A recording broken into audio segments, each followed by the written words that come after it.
Hi everybody. I wanted to take the time to. I haven't seen this on YouTube in this format yet. Maybe it's out there, maybe not. But I thought this would be an interesting thing to put up on the internet for people to listen to.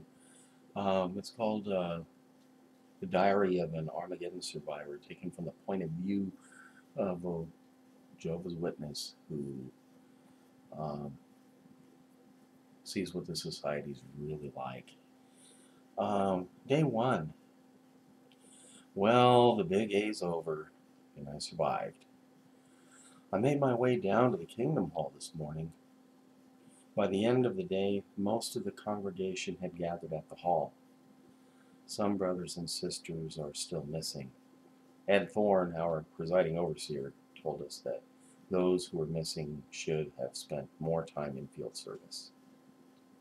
Day two. Brother Thorne called a special meeting this morning. He announced that he and the other elders would now be assuming full authority over our new community until contact was reestablished with headquarters.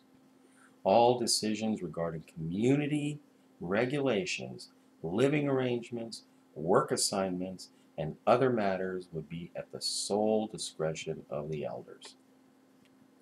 Sam Green objected to this dictatorial policy until Thorne pulled out a letter from the society dated several months ago, which stated that, after Armageddon, the local body of elders would be responsible for all decisions until otherwise directed by the society. Sam voiced no further objections. The rest of us also accepted the new arrangement. The first new rule was not long in coming. All brothers and sisters were required to report to the Kingdom Hall at 8 every morning to receive work assignments and other instructions. Day 3. Brother Thorne has assigned me to the burial detail. It seems that most of us single brothers have been assigned this unpleasant duty. The dead bodies are already starting to get to me. It sickens me to watch the birds and other animals scavenge the corpses. I actually saw a raven pluck out an eyeball today. Disgusting. Rob Johnson got a bulldozer running and has begun to dig a large common grave. My job is to go around collecting bodies and load them into the back of a pickup truck. Day 4. We had our first judicial hearing today. Larry and Sue Winters had moved into the McRae mansion in what was once the exclusive Cypress Oaks subdivision. The problem was that Sister Thorne had already had her eye on the place, and as wife of the presiding overseer, she figured that she should have first choice. Brother Thorne told Brother and Sister Winter that they had no right to claim anything without approval of the elders. They were ordered to get out of the house by nightfall. The Winters were very disappointed, but they agreed to move out. Day 5. At the morning meeting, the Thornes announced that they would be moving into the McRae place. The Winters were livid, but they didn't say anything. It was also announced that the surrounding estate homes had been assigned to the other elders. Position has privilege, even in the New World. Some of the brothers have started calling the area Elder Hill. It was also announced that anyone wanting to appropriate a home must first file a request with the elders. I have decided to stay in my own house. It doesn't seem right to move into someone else's home, even if they were worldly. It makes me sad when I go into someone's house and see the family pictures and personal belongings. Most of the others don't feel this way. It doesn't bother them to loot the dead. Day 8. The elders announced a new meeting schedule at the morning meeting. On Sunday, we will still have the public talk, followed by a study of old Watchtower articles until we get new magazines. On Tuesday night, we will have a congregational book study. The service meeting has been canceled. No need for it anymore, along with the ministry school. They have been replaced by an instructional session to be held on Friday night. This new meeting will instruct us on how to conduct ourselves in the new world. society. The best thing, of course, is no more field service. Day 10. This burial work is taking a heavy toll on me. I can't help but feel saddened at the waste of so much human life. Why couldn't Jehovah have found a way to save more people? The children are the worst. I can't stand to see their little bodies anymore. I don't think I'll report for work tomorrow.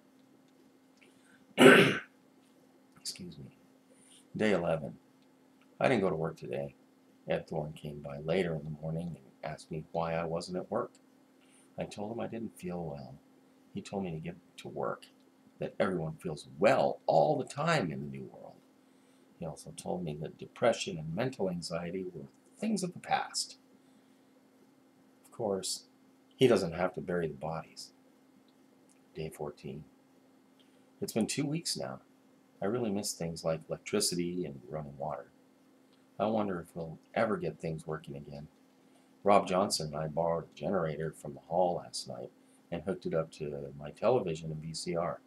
We had a great time watching some Star Trek videos and a tape of last year's Super Bowl. I really miss television. Day 15. At the morning meeting, Brother Thorne publicly reprimanded Rob and me for watching television. The elders have decided that, henceforth, watching videos is prohibited, since we do not want our new paradise to be contaminated by the old world. Thorne speculated that one day we might have theocratic television from the society. Watchtower channel? Spare me. Day 20. Still no word from the society.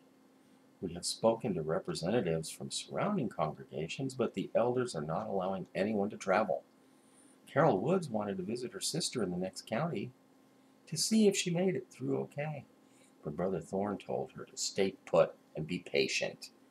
After all, she would have plenty of time to see her sister later. I thought that was a cruel thing to say. Day 30. We finally finished most other...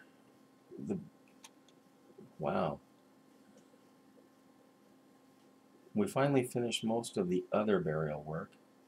I am so relieved. The scavenger birds are still hanging around. I have grown to hate the sight of the fat, disgusting creatures. One of the damn things attacked me today. I think they have acquired a taste for human flesh. Day 45.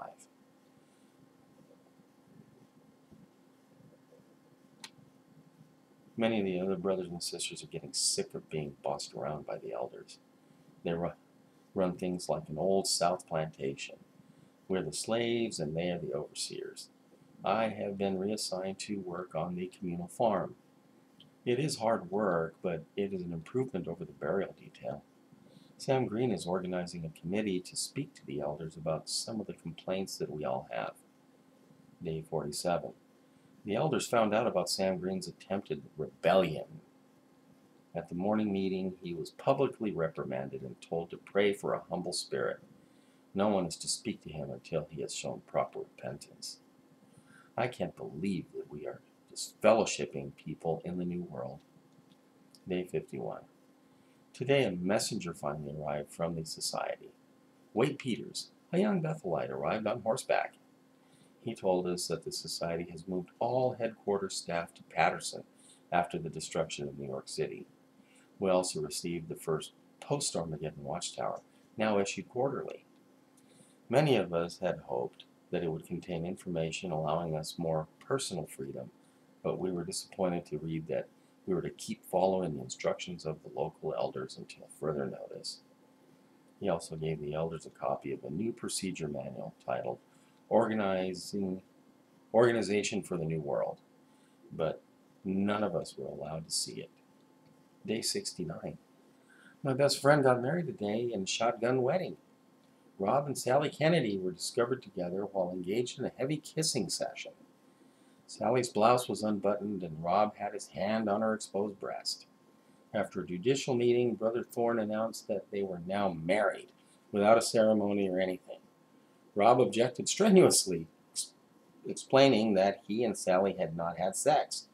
Brother Thorne, however, declared that the decision was in keeping with the new elder procedure manual. Sally seems happy enough, but Rob is in a state of shock.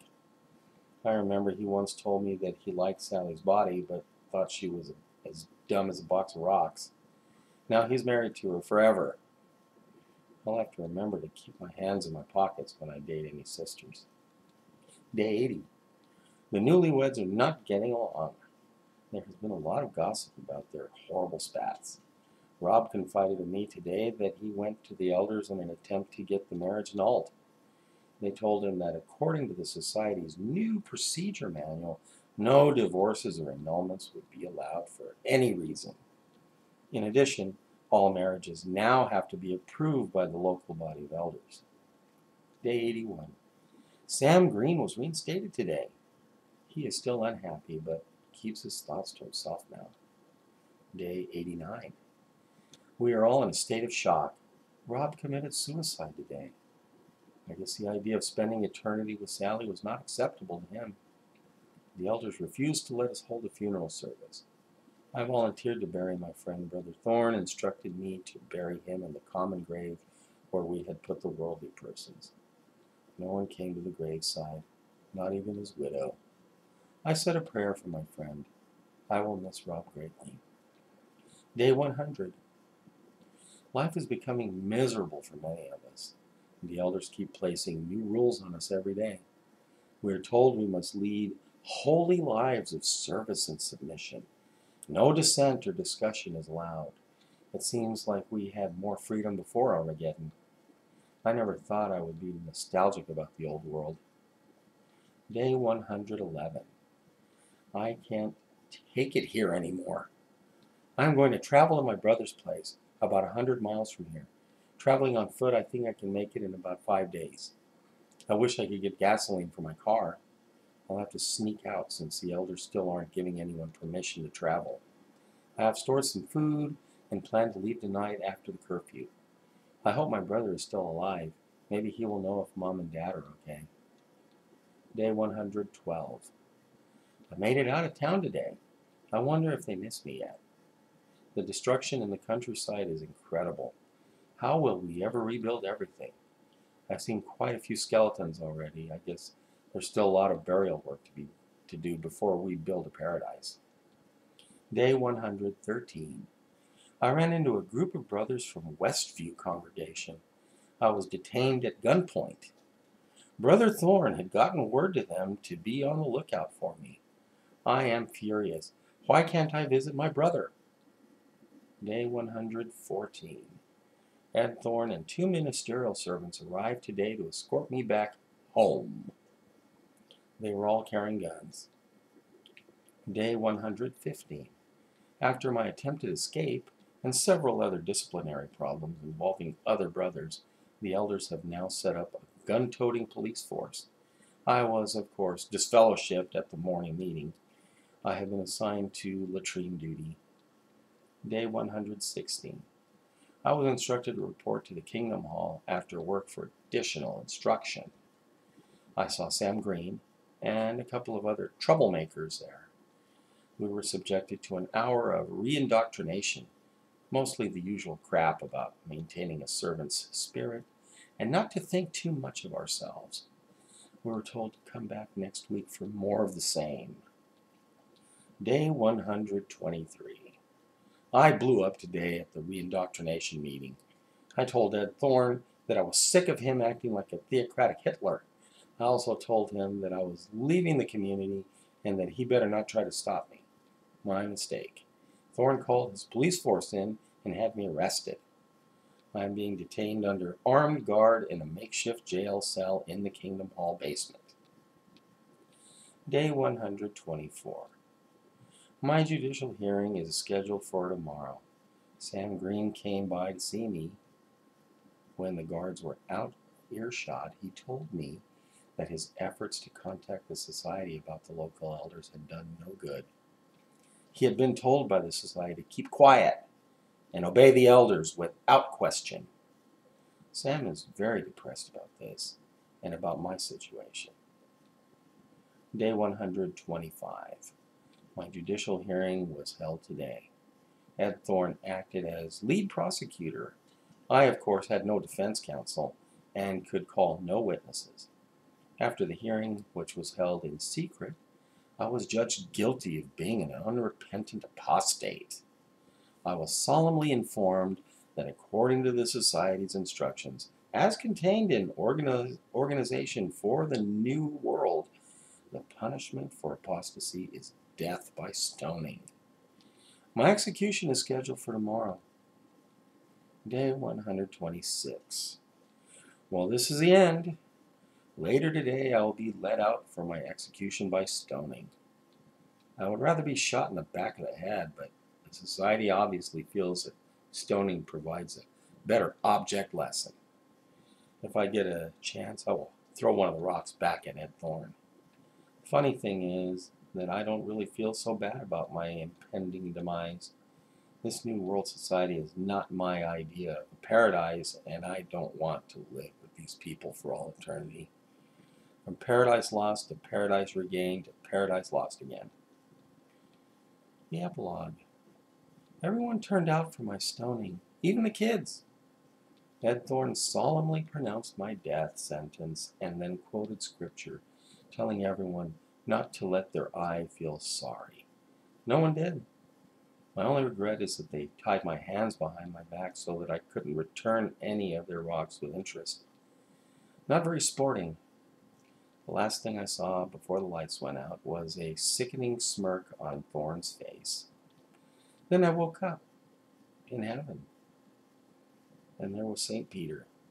"Welcome to paradise, my child," he said, as he gently took my hand. Confused, I said, "But I thought paradise was back on earth with the witnesses." "No," explained St. Peter, "that was hell. I read this thing ages ago and got a good laugh out of it. I hope that